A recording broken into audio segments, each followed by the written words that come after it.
in an average home in America today doing residential assisted living, you should be able to net, after all expenses, the real estate, the caregivers, everything, 10 grand a month, 12 grand a month, in a nicer home, 15 or 20 grand per house. Per house. Just a single family home being used for this purpose.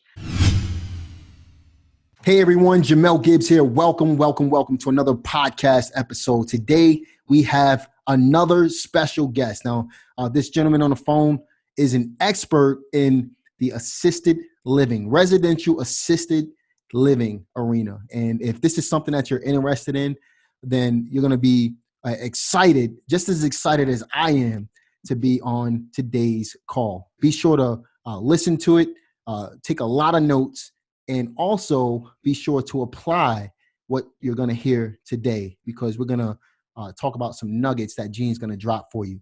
Now, listen, I know a lot of you are wholesalers, or maybe you're not in the commercial world as of right now.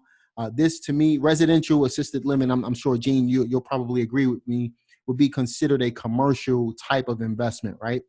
More so, yeah. Mm-hmm. Yeah. So with that being said, a lot of individuals listening today are focused primarily on residential, let's say residential single family investing versus commercial investing. Yeah, we may have a sprinkle of investors on here who are in the commercial world, but at the end of the day, most of us are focused on the single family residential arena. Now, keeping that in mind, I really want to talk about some things today that can help our listeners transition their mind into what it is that you're doing right now and what's working for you in your business. I know, again, keeping in mind that we're all single family, most of us are single family residential investors. What would be the transition over? That's a rhetorical question, which we'll talk about today. But I want to welcome my good friend, Gene Guarino, to the call. Now, Gene, just before you actually jump in, Gene and I were in the same mastermind, and that's how I met Gene. Awesome guy, has a lot of knowledge, again, in the residential assisted living arena. And you guys are really going to benefit from this call. So be sure to pay close attention. Gene, what's up, man? How you doing, Jamel? Good to see you. Good to be with you today. Hey, likewise, man. I appreciate you taking some time out to share some information with our listeners, and looking to have a great call, man. My pleasure. Yeah, man. So why don't you tell us a little bit about yourself, Gene? Sure. I've been, we met in that mastermind, which is a great mastermind, but I've been doing real estate since I was 18 years old. And prior to that, I had a music school. Well, as a teenager, was a professional musician. We had a music school, recording studio, small record label. We rented a house for 2 years. And at the end of that, we said, we have to get our own place. Looked up the street, saw a for sale sign. That was the beginning of the real estate career. We moved our business into there. After that, we did some fix and flip, some buy and hold, small commercial. Then flash forward about 40 years to where I am today. Right now I do just one thing, and you've said it, residential assisted living. So we're not going to talk about moving into assisted living. It's the real estate and the business opportunities that surround the baby boomers and everything that's here and coming our way. Now, I'll say, as far as residential assisted living is concerned, I personally, I don't know many people that focus on this particular arena. You're like one of the first guys I've ever heard doing something like this, which it blew my mind when we were on that call, the mastermind call. And I said, I got to get Gene on a podcast. So talk to us a little bit about what the residential assisted living arena entails. You got it. So there's really two parts to this whole play. There's a real estate side and a business side. So on the real estate side, it's a single family home, just like you said, in a residential setting, but it does have a commercial tinge to it because we're doing this business of residential assisted living. Now, I'm going to say business here on the podcast and for us listening and talking, but it's a home and it's a group home for the elderly. So you can do it in a neighborhood. It's not a retail business where cars are coming up and going. Humans live there in a single family home. So it's not multifamily, it's not commercial, but it allows us to do this in a single family dwelling. Gotcha. So Yeah, on the real estate side, I mean, this is done all over the country. There's almost 30,000 of these homes across the country now. Most of them have 5 or 10 people in those homes, some of them as big as 20 people in one of those homes. They're in neighborhoods, just like the one you're in, I'm in a neighborhood where it could be right there next to you and you wouldn't even know it. There's no sign in the front. Inside the home, it's seniors that are living there in this group home, and there's caregivers that come and take care of them. So not a hospital, not doctors, nurses, and gurneys, but they just can't be at home alone. They need some help, but it's not medical help. So we can talk about the real estate and the business, but those are the two distinct opportunities. Gotcha. And most investors listening right now, where do you see them? Let's say that someone's just getting started and they're interested in this type of investing. Where do you see this type of person getting started in the business? Is it on a real estate side or the business side itself? Yeah. Let's talk about the real estate side first, because that's what I know you and everyone else is very used to doing. So the real estate, let me give you what the best type or the typical type would be. Single level ranch or 1 story is preferable, but a lot of these homes across the country are 2 and 3 story because that's the inventory in those areas. So single level tends to be a bigger house. You can have legally 10, 12 people in a 15 or 2,000 square foot house, 1,500 or 2,000 square foot house. But we typically do bigger homes, 3, 4, 5,000 square feet. So bigger is better. The number of bedrooms in a home. You can have 2 people in a bedroom for these senior housing that we do. Some states allow you to have even more, but 2 people is kind of the max that I want you to be thinking about. And my homes have a lot of private rooms. So we've taken a big home and converted a 4-bedroom home into a 10-bedroom home because private rooms is what people would rather have if they have a choice. You need a minimum of 2 bathrooms for 10, 12 people, but more bathrooms is better. So our homes tend to be 4,000 or 5,000 square feet, 10 bedrooms, 6 bathrooms, 8 bathrooms, 10 bathrooms. So you might be adding plumbing. So group home for the elderly, and that's kind of the real estate side. So the way to make money in this, kind of think of it 3 ways. One, you can just be an investor. You write a check, you're a private lender or a joint venture partner where you're the money. 2 would be where you own the real estate and you lease it to the operator. So you don't have anything to do with the business. You're not involved in the business or the ownership of. You're just the landlord. They're the tenant. That's a great option for real estate investors because that bigger home that I just described typically wouldn't cash flow with just a family who's there for a year or 2. It does cash flow if you can charge a higher amount of rent. So with this kind of a tenant, this residential assisted living business that's going to operate there, they may pay twice the market rent. So instead of renting that home for $2,500, maybe you're renting it for $5,000 a month. They also want a lease that might be 5 years long, not 1 year long. So if you like the idea of owning the real estate and leasing it to a long-term, low-impact tenant at twice the market rent, that's a great play right there. And then the third play is you own the real estate and then you lease it to yourself, another entity that operates the business. So we can talk about that second, but on the real estate side, that's kind of the layout of opportunity. So you're not necessarily purchasing commercial properties all the time. Some of these are actual residential properties, and you're just converting it into like you said, a group home for the elderly. Yeah, it's definitely not. I don't want you to do it in a commercial area like there's a motel that's run down. Let's do that. That's not it. A commercial building in a strip mall. That's not it. I want it in the middle of a neighborhood, and the nicer the neighborhood, the better. So an upscale neighborhood, the nicer neighborhood, the nicer it is, the more the people who live around there who have a parent who's 80 or 90 can afford to pay for the care. So I want to be in the upper incomes, not the lower incomes. And that's what we say level 5 is at the top, level 1 is at the bottom. Our sweet spot is level 3 and level 4. So above the middle, not quite at the top, but it's in a neighborhood. So there's not going to be a sign in front. It's just a house on the street. Gotcha. And do you need a license? If let's say, for example, you want to,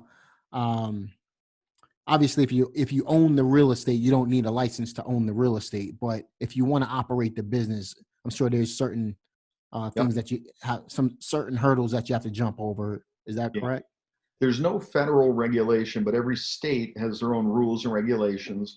And then every community is going to have its own, further or nuance. So the state, like, what state are you in, by the way? I'm in North Carolina. So North Carolina, North and South Carolina have different rules. Some allow you to have up to 6 of the residents in the home, and then the other one allows you to have 9 residents in the home. So every state's going to be a little bit different. What they call it and those two always mess me up. Which one's 6, which one's 9, and what do they call it there? Because they're so close together. Mm-hmm. But the point is, every state calls it something different. About 20 of the states across the country call it an ALF, assisted living facility. And that's a home in a neighborhood that's being used for this purpose. But Georgia, for instance, calls it a personal care home. So a PCH. It's different things in different states. But the rules and regulations that go with it typically fall into 3 different parts. One is the house needs to be safe for seniors. So not ADA compliant. We're not hiring the disabled. We're taking care of seniors. So it may need smoke detectors. It may need fire suppression, may need grab bars near the toilets and showers, ramps at the front door, and so on, but safe for seniors. The second part is there needs to be policies and procedures, which is here's what we do. Here's how we have people come in, go out, menu schedules. Here's how we take care of people. And the third is there needs to be a qualified manager. So every state's a little different. The easiest states, 21 years old, a GED or higher, and a 24-hour course, you can be a manager of an assisted living home. So that's what it takes, 3 different things to be qualified. Then the state allows you to do it in that residential setting. Gotcha. Now, I want to take a step back for a moment. Sure.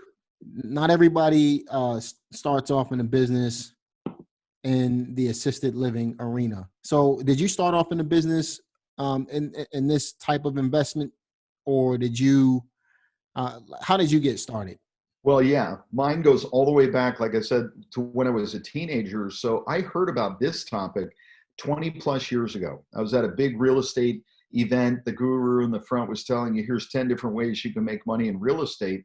And this was 20 plus years ago when he said, this senior housing, the baby boomers are coming, and this is going to be the place to be. I just remember it resonating with me and going up to him and tell me more. And he's like, well, I can't. I'm like, why not? He said, well, I don't do it. I'm just saying you should do it. All right. And I was disappointed. And I said, can you at least tell me about somebody who's doing it? And he gave me one name. I called the guy up and he said, I'm not going to tell you how to do it. I'm like, why not? He said, you're going to take all my business. That's literally what he said. Like, there's millions of seniors who need this. What are you talking about? Then the few other people that I found were doing it, but they were mom and pops. And what I mean by that is the kids moved out. They've got some empty bedrooms. And they say, you know what? Let me put some seniors in there. I'll make some extra food, do some extra laundry, and I'll be the caregiver. Mm-hmm. And now they don't own a business. It owns them. They're living in the house where they're operating this business where they're taking care of people 24/7. It's not what I do. We find the right house in the right location, and then we get a manager who then gets the caregivers, who then fills the home and takes care of the residents, and then you go get the next home. So you asked, again, how did I get started in this? Heard about it 20 plus years ago, but about 10 years ago, my mom needed help. And when it's mom, it becomes real. It's no longer just money or real estate. It's mom needs help. And what I quickly realized is that I didn't find a place that I was comfortable, that I felt would love mom, keep her safe, take care of her. And I said, this is a serious problem for the kids who are 50, 60 with their 80, 90-year-old parent. Where do we bring them? What do we do? So at that point, that's when I literally vowed to create the solution. And when I said vowed to create it, that was that residential assisted living, where taking a home, converting it into. There was nobody to teach me how. There was no home study course or training I could go to. So I actually bought an existing one, one that was already in operation. I said, let me buy it, dissect it, figure out what's right and wrong, what I would do different or better. And then I'll start my next one and my next one. So that's where it all began and got to where we are today. Now, can you get involved in a business like this, or obviously in real estate, we understand there's a no money down aspect, which is kind of a facade in my opinion, because you always need some type of capital involved in real estate or business. It doesn't necessarily have to be your funds, but there's always money involved, right? Right. So with this type of aspect of investing, how much capital would a person need to get started doing something like this? I love the way you laid that out because you're right. When we say OPM, other people's money, no money down, there is money involved. It's just not your money or my money. Mm-hmm. So when you got money on a capital stack, if you get 70% of the money from the bank, got it. Where's the other 30%? It could be your own capital, could be equity in a home, or it could be an outside investor or lender or partner putting the money in. But my very first deal when I was 18 was no money down because I had no money, no credit, no clue. I had no choice, right? Then my very last deal was no money down because I know how to do it that way, with or without money. But when you use other people's money and even fund it and finance it at 100%, like the one that I bought it. It was $500,000 for the business and the real estate. The real estate was worth about 450. I purchased the business for 50, which was a steal. So Mm-hmm. 500 was the total, but I borrowed $516,000 to do the deal. So I borrowed even more than what the real estate was worth and the real estate in the business combined. Uh, Actually, I ended up with even more than that because the business had security deposits, prepaid rent. So I ended up with about 40,000 cash in the bank when I bought the business and the real estate with no money down. Awesome, man. Now, obviously, this may go over some people's heads because a lot of listeners I get are it. focused on wholesalers. So basically, what Gene is saying is he bought the property and the businesses and was able to put cash in his pockets at the time of the purchase. Right? You can do that in real estate, guys. Mhm. Huge tip right there. I love that. Now, what are some of the biggest misconceptions that people may have about this type of business? Maybe it's hard, or they can't do it. What are some of the things you feel Sure. people uh misconceive about this business? Yeah. Well, I'm just going to start at the top where you've already started to say the idea of commercial versus residential. We do it in the residential setting, so a home in a neighborhood. That's one. Two, I have to work in the business, or if somebody calls off, I have to cover a shift. No, you don't. And if you set up your business that way, stop it. That's stupid. The owner of McDonald's isn't running down to flip fries if somebody doesn't show up on a Tuesday afternoon. They've got managers, they've got systems in place. Another one, I have to find a house across the street from a hospital. No, you don't. If that person who's living in your residential assisted living needs to be in the hospital every day, that's not a good resident to have, right? That's a medical situation. They're in a nursing home. Well, Gene, I'm not a doctor or a nurse. How can I even do this? You don't need to have any background at all. I don't want you to be the manager or the caregiver. Well, Gene, and we can get into all the current things, what's going on in our crazy world Mhm. today. But from the other side, it's like, well, how about this? How about money? How about credit? How about this? You know what? There's answers to all of these things. And I just always look at it, Jamel, as the idea of it's like stinking thinking. You get what you focus on. If you focus on why am I broke? Well, your mind's going to keep telling you, here's why you're broke. And if you say, how can I make it work?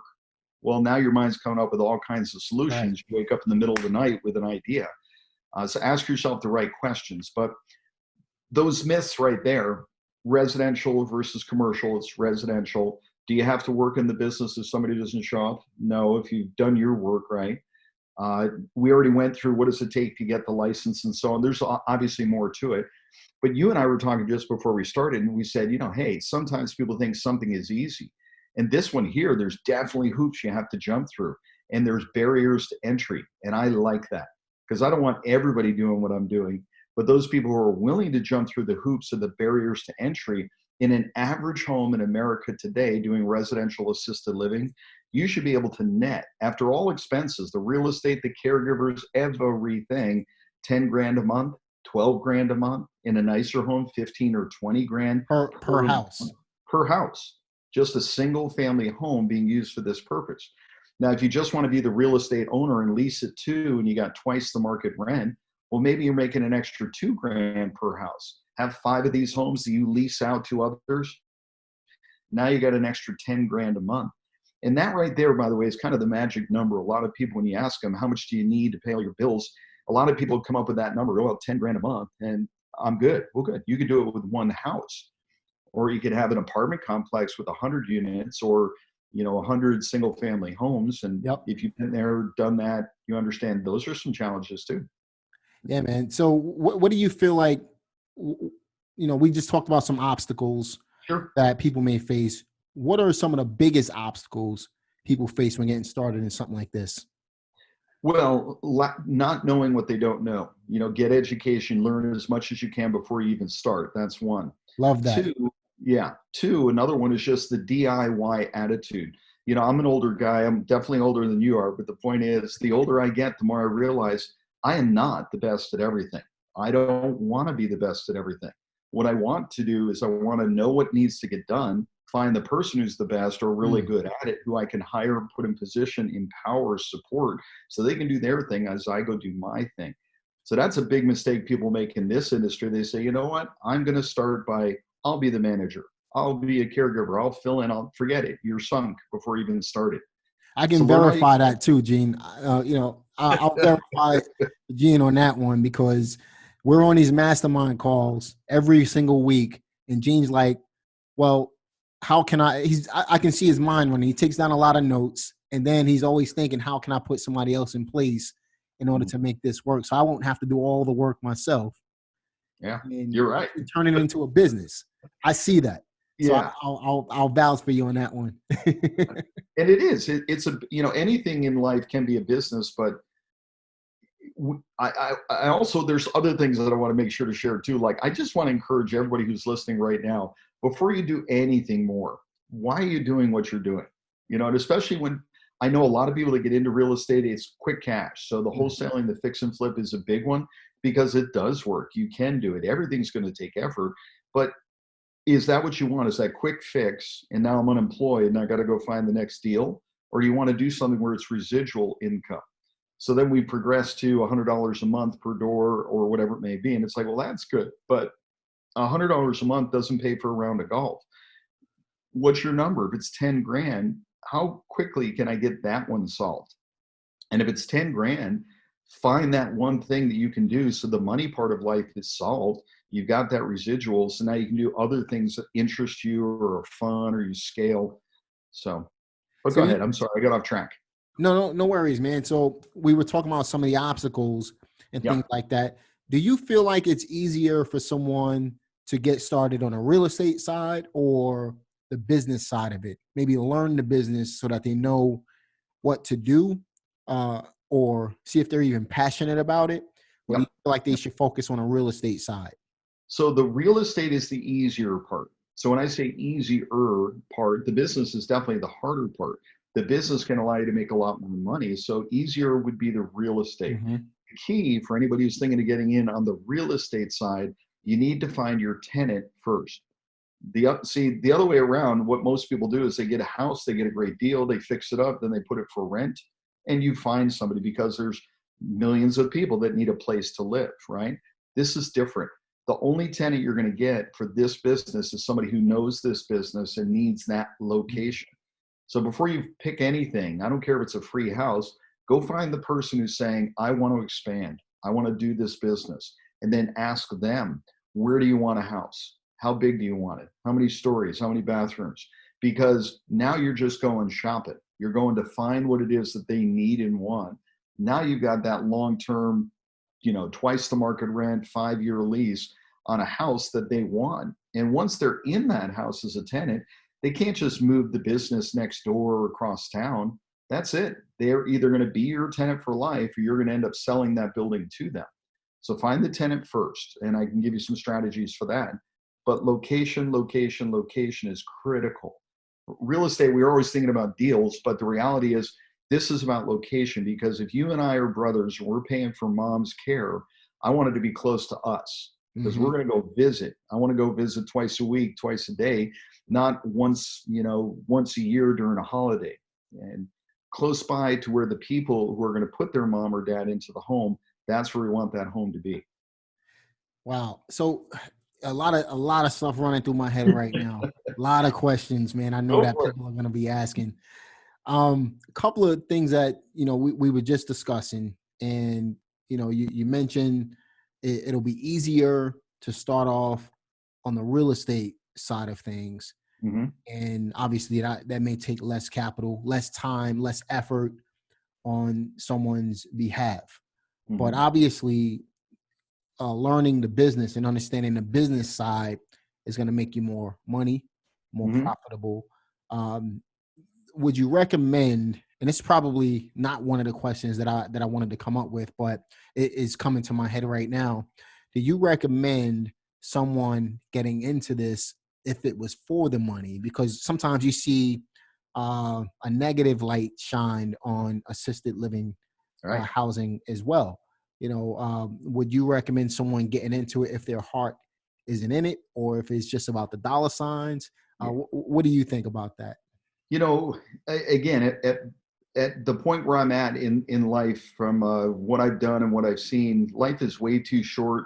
Don't do anything just for the money. Go That's rob right. a bank, go sell drugs on the corner if it's just for the money.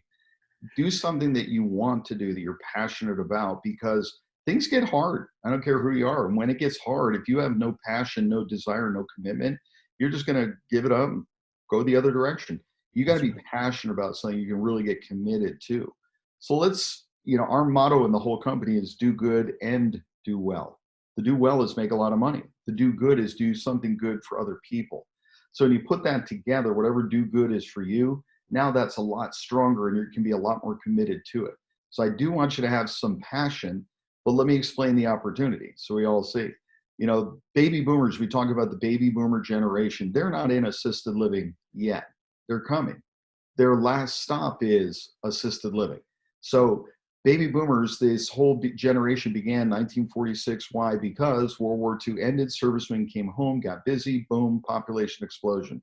They said that was fun, boom, it goes up again. And then it's just a steady increase for like 10 years. When you look at a chart, it's like seeing a silver tsunami of seniors coming your way.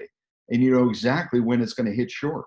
So the first front edge of that baby boomer, they're only 72, 73. The average person in assisted living is 82, 83. So that's 10 years out. But there's a spike that's going. You can see it on a chart. It's like goes like this and it hits this wall. This business is good right now, but it's just getting better and better and better. And then Everybody gets old, man. yeah, and then it hits critical mass where all of a sudden it's a crisis. Right now, this is a crisis for a lot of people who don't have money to Mm, afford to pay for mom or dad's care. The flip side of that coin is the opportunity for us to provide that solution. wow. Let me flip it forward one more, because what I'm sure a lot of people, because it's so timely right now, are thinking about virus, COVID, seniors, death. Got it. Let's back up for a second. Most of the time when you hear those issues, it's nursing homes, not assisted living. Nursing is medical, nursing home. The powers that be have screwed up royally, because many of the bigger states have said, mandated, if you have COVID, the nursing home must allow you back into that nursing home. That's like the worst thing you could possibly have done. I knew it. I said it. It's true. Half the people who have died are in nursing homes. Why?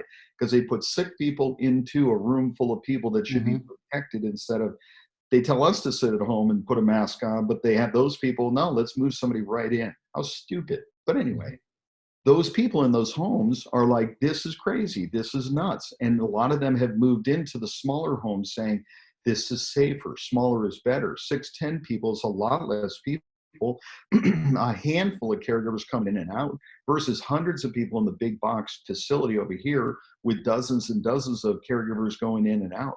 So Absolutely. yeah, smaller is better, safer. And I've been saying this for 7 years as I've been training people to do this. Now the big box have figured it out and they're saying, all right, how do we get small? And so the opportunity is huge, because this mass is coming, and it's literally like seeing a stock chart 10 years in advance. You know exactly when to get in and exactly when to get out. So this is obviously an opportunity for everyone right Yeah. now to get involved. Yeah. There's millions upon millions of baby boomers out there, Hmm. and millions upon millions of opportunities. It's not like everybody's going to jump in and it's going to dry up the opportunity. That's just not going to happen. And I love the fact that you mentioned that the harder it is, the less people are going to want to do it anyway, and it becomes more profitable for the average person jumping in, which is the case. Most people are lazy. Most people don't want to put forth the effort to actually get something like this up and running, and Yep. that leaves the door wide open for guys who do want to get Yep. out there and start doing something. Just put forth a little bit of effort. How hard is it really, Gene, to do something like this though? Yeah, I never even look at it that way, Jamal. The idea of how hard is something, it's if you're Rephrase the committed, question. if you love what you do and you're committed to something, you'll get through it and you'll have fun going through it. And if you're not, I don't care if it's eating peas, you'll just put up a stink until you're blue in the face and make excuses on top of. So that's why I say pick something you want to do that you're passionate about. You know, TGIF, thank God it's Friday. That's an employee statement. Entrepreneurs, it's like, I can't believe it's Friday. I got so much more to do and I got so little time to do it, so many ideas and thoughts. So if you're passionate about it, time just zips by. You know, you can pull all-nighters before you even know it, but that's not work. That's kind of fun. Absolutely, man. So let's talk about some of the steps that it would take for the average person listening to this podcast right now to get started. What would be, let's say, a 3 to 5 step process to get started in something like this? Got it. I noticed somebody's name on there, so I'll just take that off. The 3 to 5 step process, location is step number 1. So what I mean by that is it's not oceanfront, mountaintop. That's not it. It's the demographics of the people that live around. The higher the income, the more people, you know, so the perfect demographic is, let's say 50, 60-year-olds, homeowners at twice the median income in that area or that state. Well, they're not moving into assisted living. You're right. Their parents are. If they're 50, 60, their parents are 80 or 90. And the kids, they're the ones who are making the decision on where the home is and how much they're willing to pay. So location. Second thing is you need to know the rules of the game. Every state's a little bit different. Can you have 6 in a home, 10 in a home, 16 in a home? In Texas, you can have 16 in a single family home considered a small facility. Arizona, it's 10. The Carolinas, 1's 6, 1's 9. Some states, about 20 of them, say no limit. You can have as many as you want.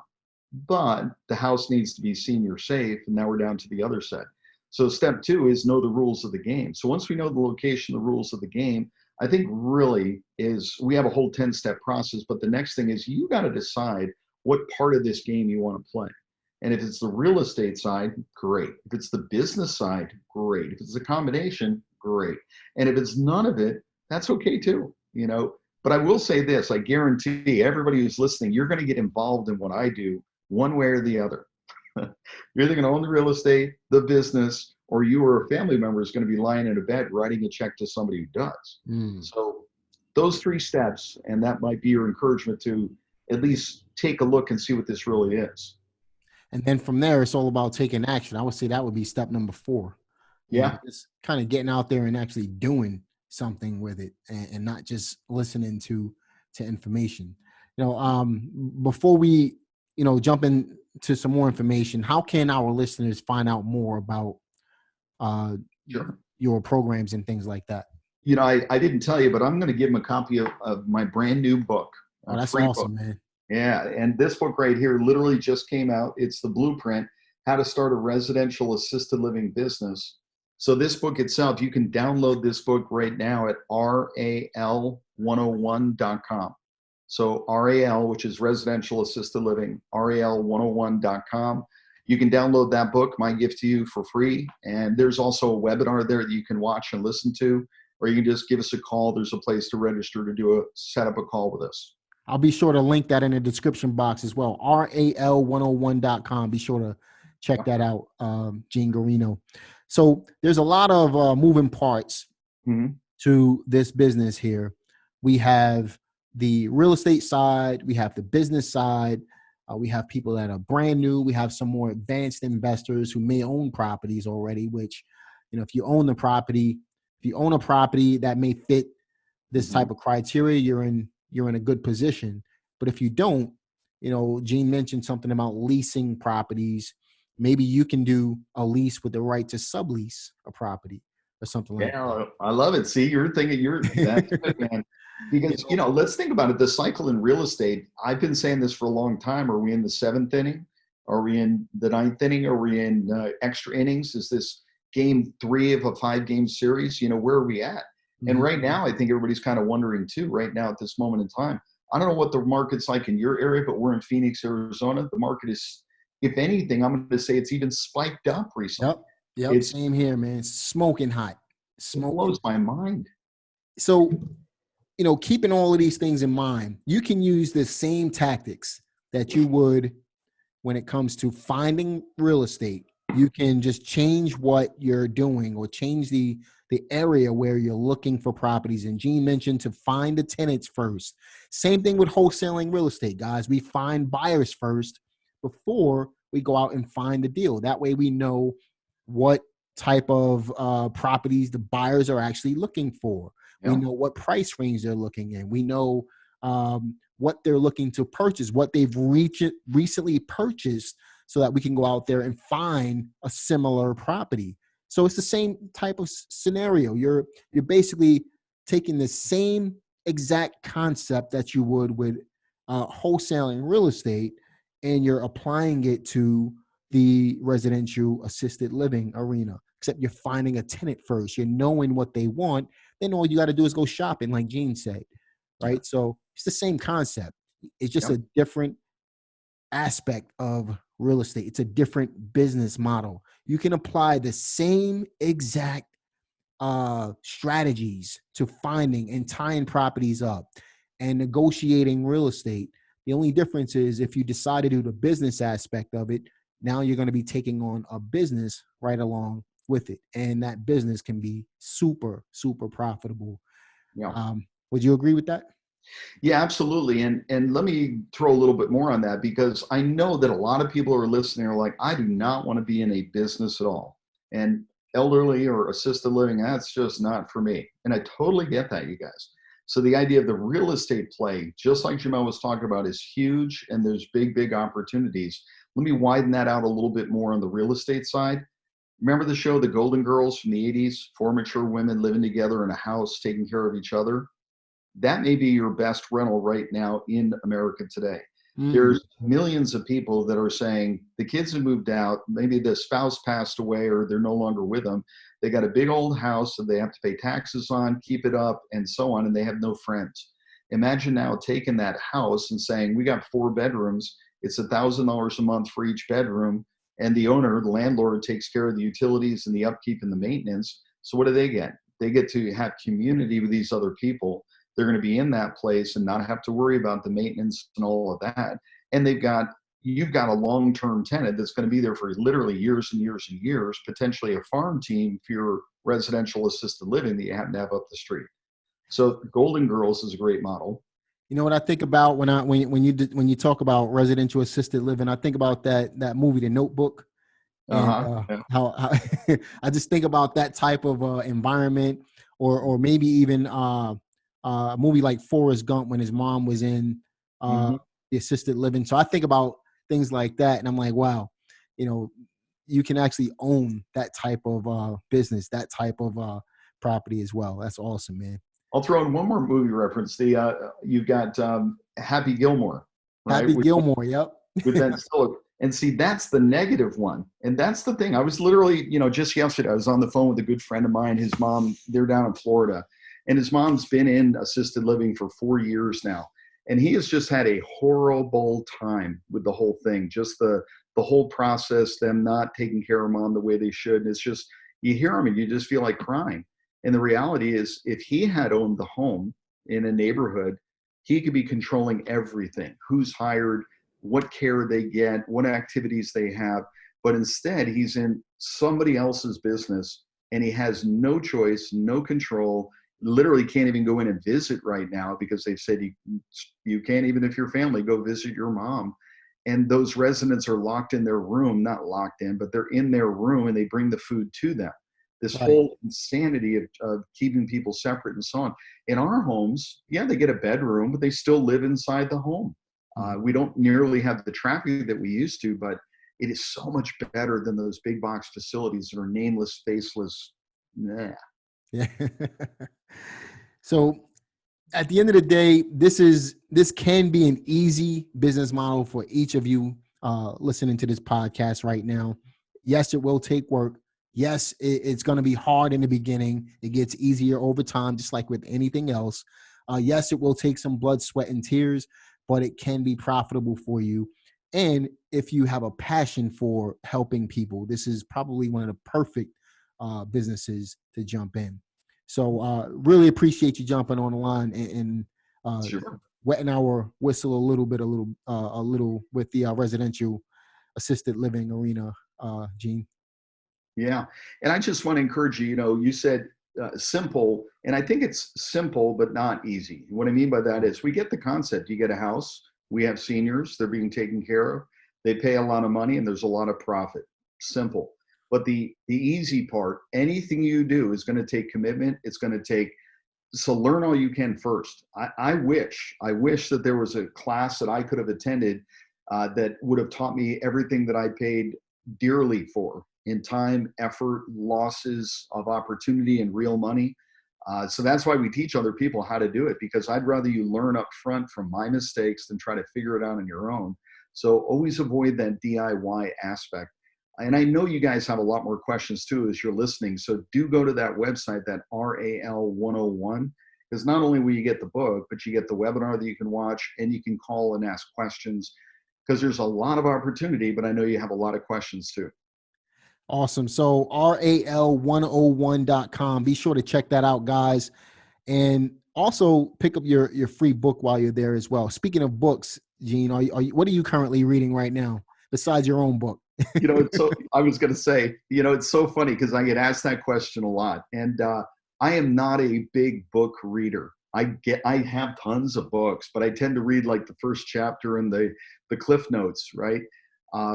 But I'm going to give you a throwback because I have a whole nother thing going on. But one of the best books I think you can read on communication is a book called Unlimited Selling Power. And Unlimited Selling Power is really about communication, which if you're looking to buy houses, fix houses, flip houses, who are you communicating with?